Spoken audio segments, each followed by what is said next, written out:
This is Sarah Silverman, and I wanted to tell you about independent podcasters like Mike Matthews. He's a big and I love his head. Hey, why don't you listen to more independent podcasters instead of the stupid network podcasts that are annoying? Who needs to listen to another episode of cereal? We get it. You taste great with milk. Now Mike's show. This show is clean, pretty much. Mike's Daily Podcast. Episode 846. Hello, this is Mike Matthews broadcasting from Cafe Anyway, here at the last place on earth located somewhere in Podcastro Valley. Today, on the segment Into an Interview, I speak to the very beautiful and talented Marin County musician and bass player extraordinaire, Angeline Saris. Plus, we hear from Benita, the Disgruntled Fiddle Player, the Brewmaster, and oh God, thank you, finally, the end. Mike's Daily Podcast. Of torturing poor Anna on Downton Abbey.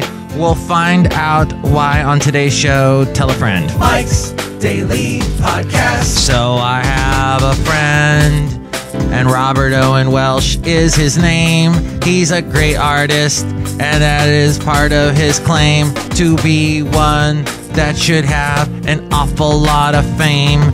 But he and I often tend to play the same game where he tells me podcasts aren't his thing. Mike's Daily Podcast. He says, Mike, you should do a videocast.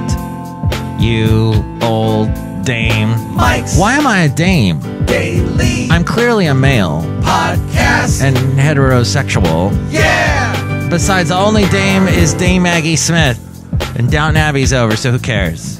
Oh, and I cannot stand videocasts. I know they're all the rage now because all the gamers use those to find out how to get to extra levels on games, but they're so... I can't stand watching them. Look who just walked in. Hi, Mike. It's Benita, the rodeo queen. Hi, how you doing? And it's a disgruntled fiddle player, tell you what. What?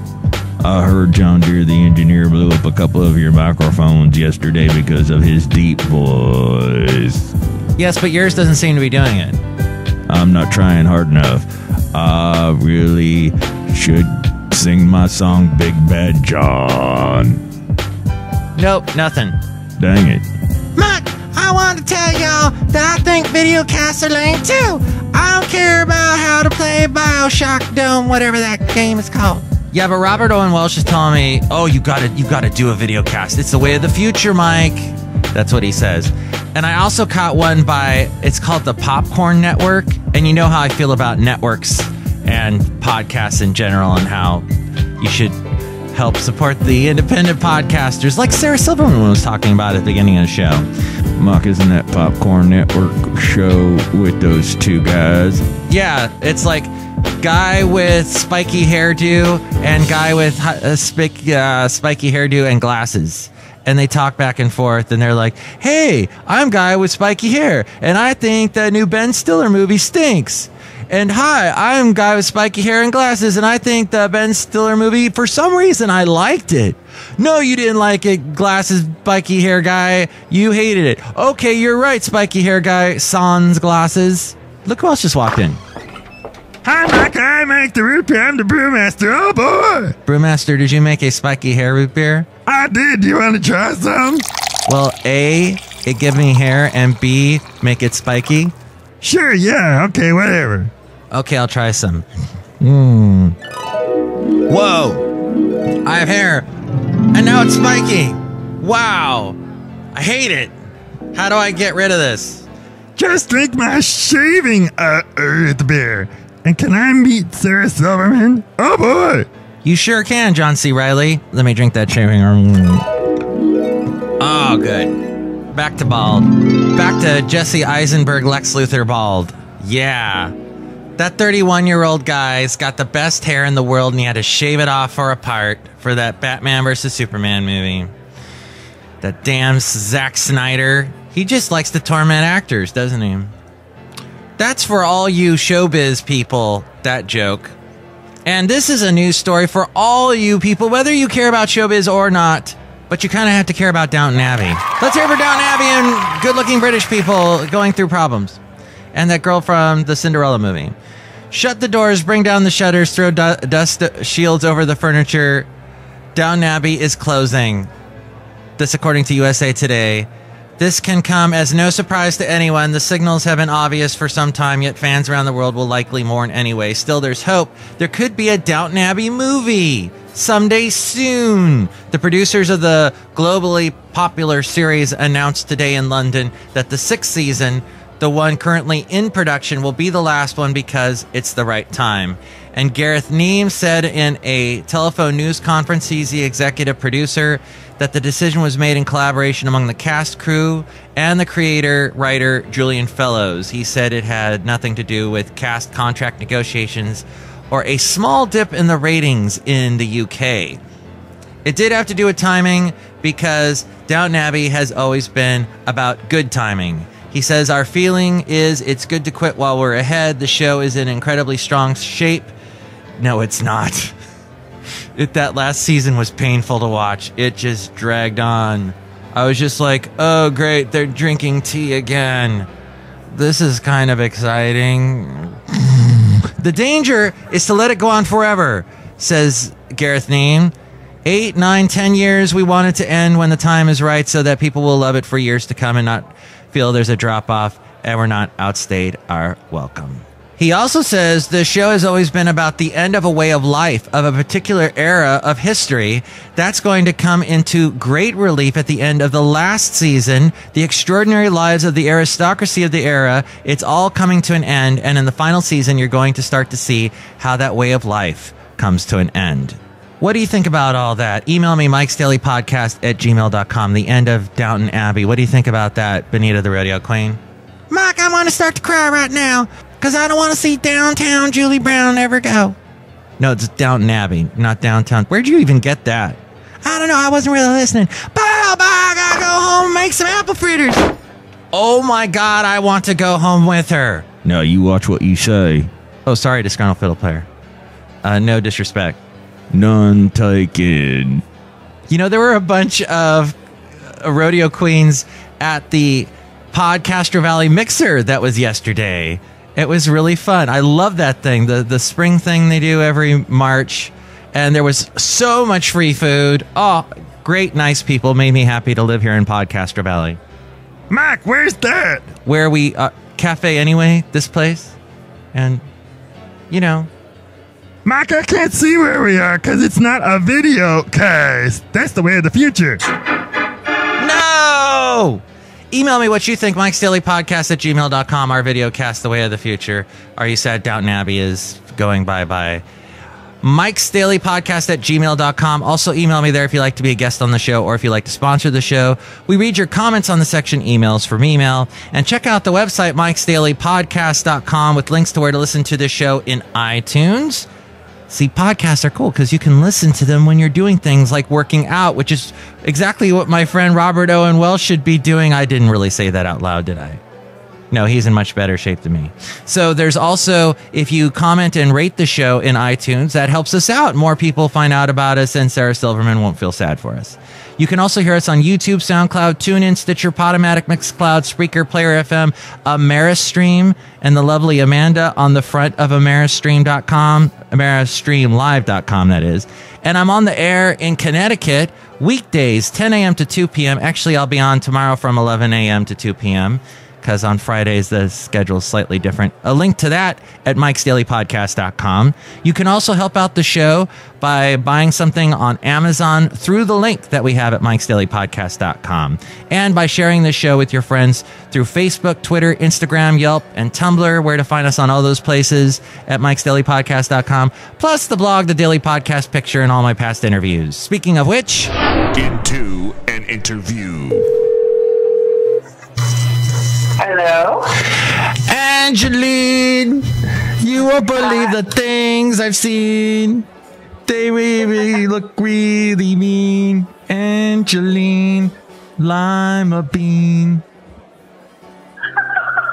There you go. That was my big hit song that I wrote just now. That's going to be played bass on by you. I think it's totally a hit. I like the lima bean reference. You like the bean line? Yeah, that's my favorite part of it. Me too. They're good and they're healthy for you, lima beans. They are. They're not my favorite beans, though. No, by far, no. There's pintos even better. Pintos. Are you a vegetarian?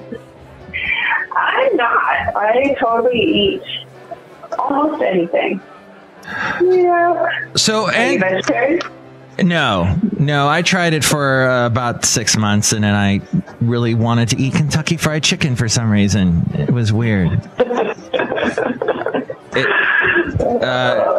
Yeah. Pretty quick change, vegetarian to KFC. What was that? What changed me into a vegetarian?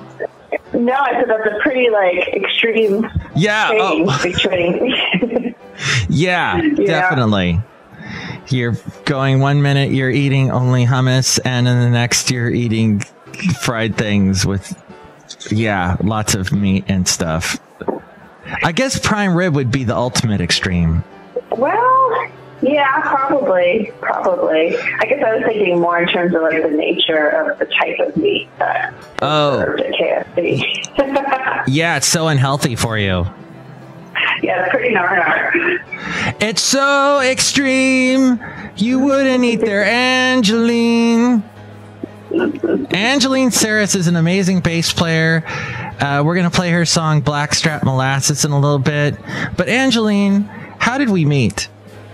We met at the show I was playing at, and it was in Oakland.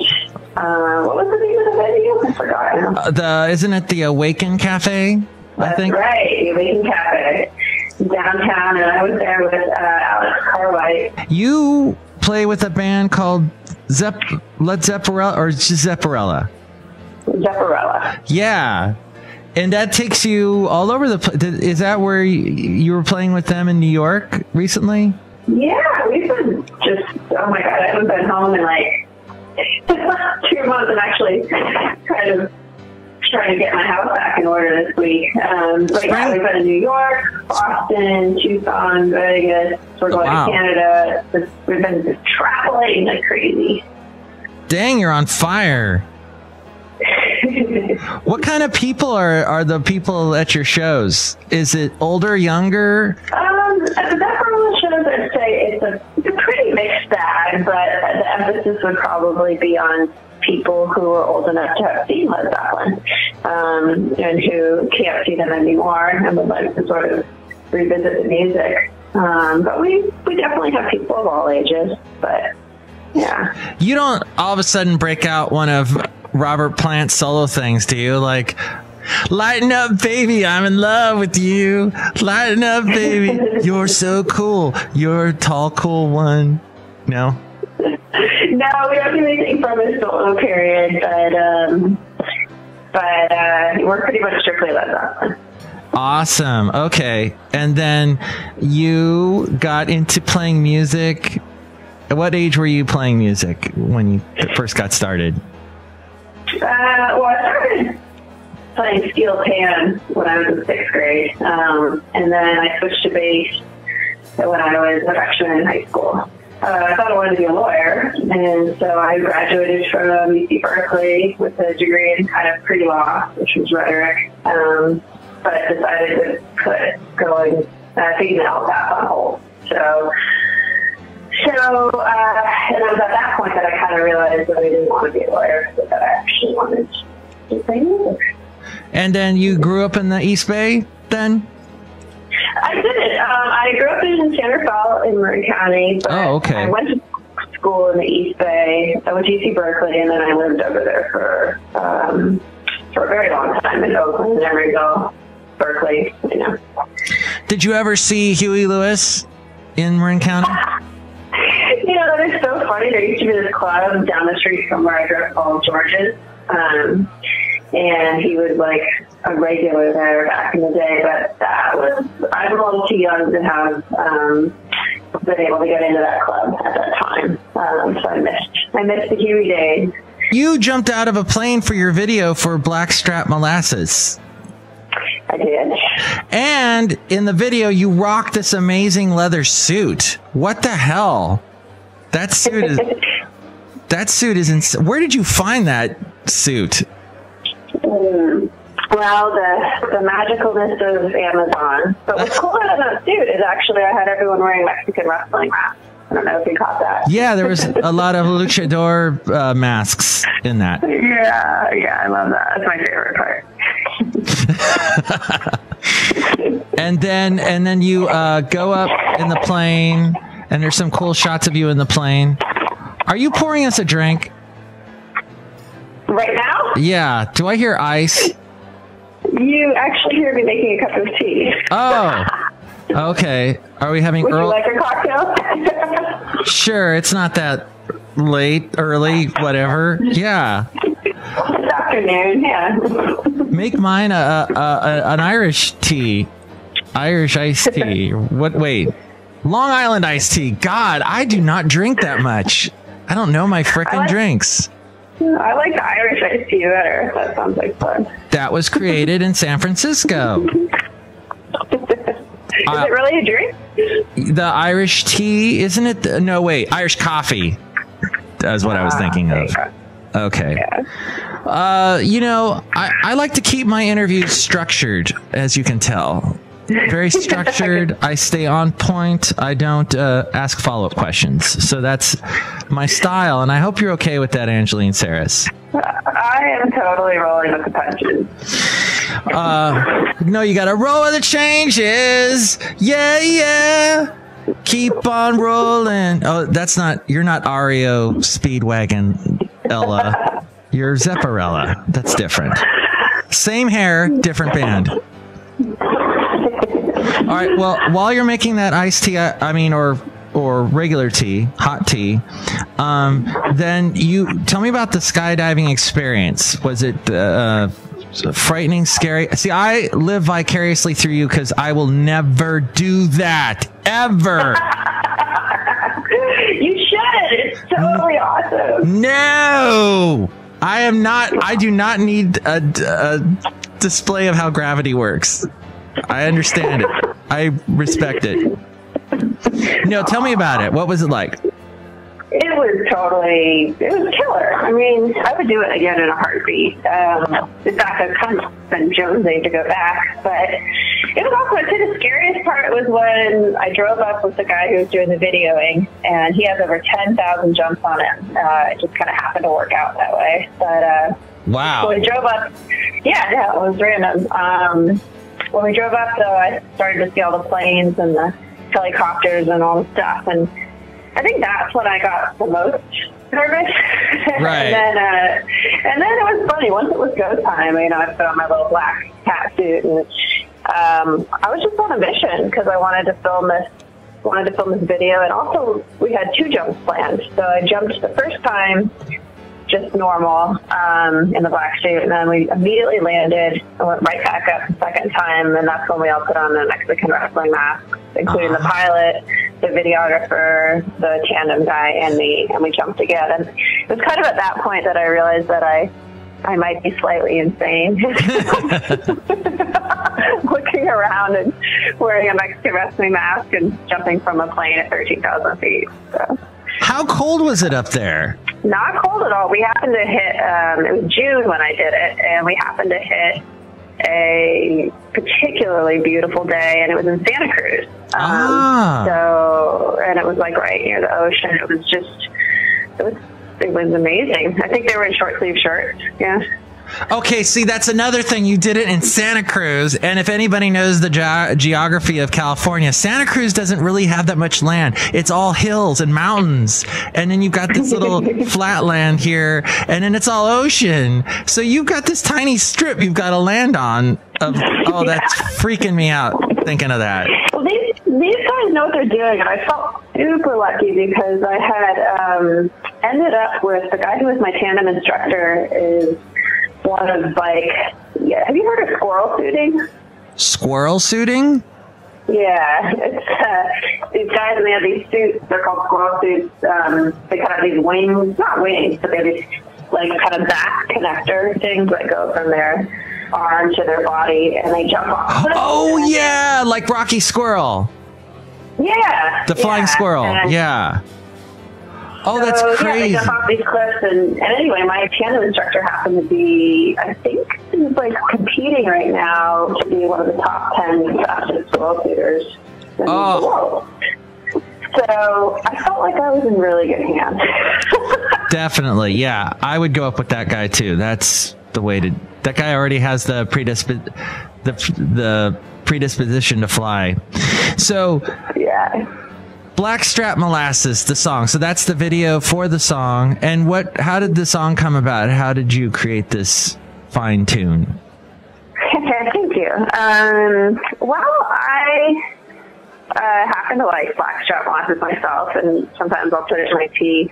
But I remember just like looking one day at the bottle and just thinking that Blackstrap Molasses sounded like a really cool name. And I always have all these books and Post-its around on this board for ideas for songs, and I sort of scribbled that down on a Post-it and put it up. And the more I looked at it, the more I thought it would be cool. And at first I thought it'd be cool to maybe have like Angeline and her Blackstrap Molasses band or something like that. But the idea kind of came from the fact that the concept for the song was, Blackstrap Molasses isn't your basic sweetener. It's not like sugar or, I don't know, honey or anything like that. It's kind of this weird, raw, super dark, kind of odd, unique tasting sweetener that's kind of good for you. And so I sort of ran with that as a concept for the song, which is just that it's sort of this about being kind of unapologetically yourself. And the more you embrace your character, the more people kind of tend to, the more you sort of glow, you kind of got your thing going.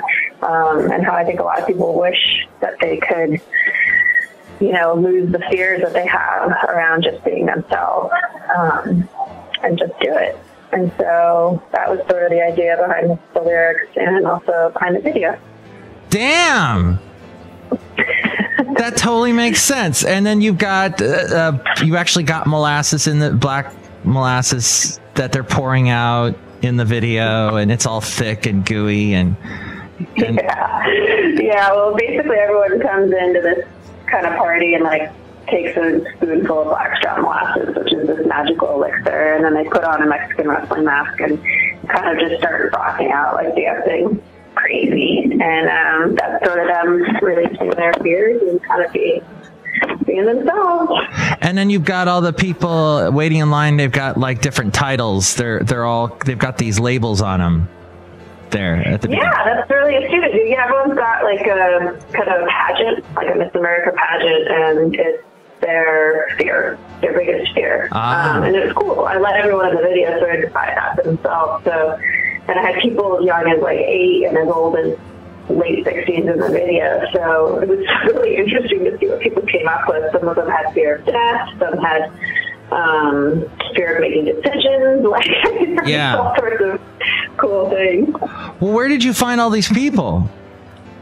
I feel really, really blessed. I have an amazing community of friends and just an amazing community here where I live in the Bay. I think through teaching, through playing gigs, through, I don't know, I guess growing up here, people just came out and supported. And that was at the Santa Cruz airport? No, those were 2 days of shooting. So we shot the skydiving portion in one day, and then the next day we went to a rehearsal space and shot the portion you're talking about. It was at where was that at? Oh, was it like a rehearsal music space? Oh, rehearsal music space. Oh, okay. In like Marin County or something? Exactly. Well, let's play the song Blackstrap Molasses. As you can tell, it has many layers, this song. And then it's also got this funky, wonderful groove that Angeline is playing bass on.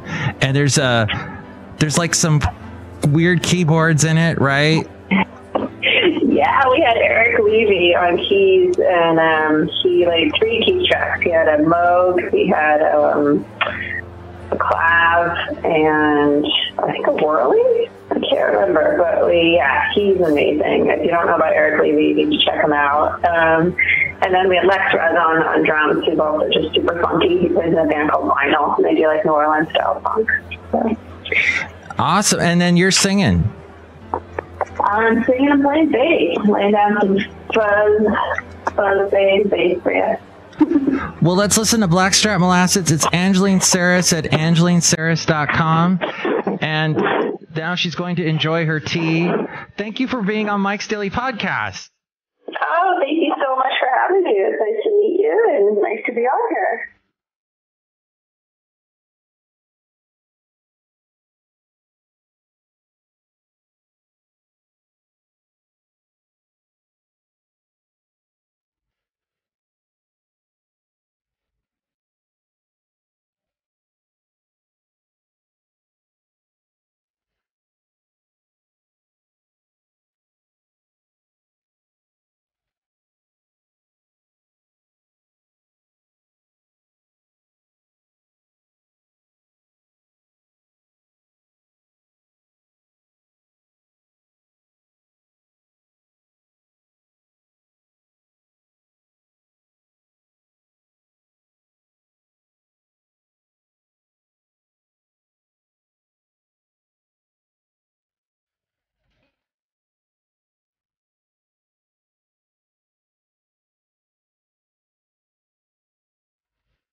Blackstrap Molasses, Angeline Saris, as we go outside of Cafe Anyway here at the last place on earth located somewhere in Podcastro Valley. Angeline, she looks just like a movie queen. I think I was channeling Electric Light Orchestra doing that, but I will stop. And here's today's podcast picture. The picture is of Angeline Saris, so you can see what she looks like. There she is rocking on the bass, and it's there at mikesdailypodcast.com. Mark, she looks really great. I want to learn how to play the bass. She can play any bass. Basically, if it's a bass, it's playable by Angeline Saris on a need-to-know basis. Okay, you can stop. I was kind of searching, floundering. Mock, at least you weren't searching for the ammonia. That's right, because Floyd the Floorman yesterday was telling us how he's afraid of ammonia now, and the water and buckets and mops. Mock, I think he's just trying to get out of work. No, I think he's got these actual fears. Disgruntled Fiddle Player, he needs to confront them. Yeah, well, I'm afraid of hard labor, so I shouldn't do that either. Uh-huh. But sometimes someone's got to go outside and sweep the snow off the front porch. We have no snow here. I know. You don't sweep snow anyway, you shovel it, right? We have no idea, because we're in Podcaster Valley. There's no snow here. Mark, look at all this snow on the ground. I'm going to put it in my earth beer. Oh, boy. Mark, one of us should tell him that is dirt. You're right. Next show, it's the return of the much-loved feature called News Random, where we look at some news stuff you're not going to hear on any other podcast anywhere else, not even that one that tastes great in milk. Plus, we'll hear from Madame Rutabaga Valentino and Bison Bentley. Mike's Daily Podcast is written and produced and performed by Mike Matthews. His podcast is super easy to find. Download or listen to his show and read his blog at mikesdailypodcast.com. Email Mike now at mikesdailypodcast@gmail.com. See you tomorrow. Bye!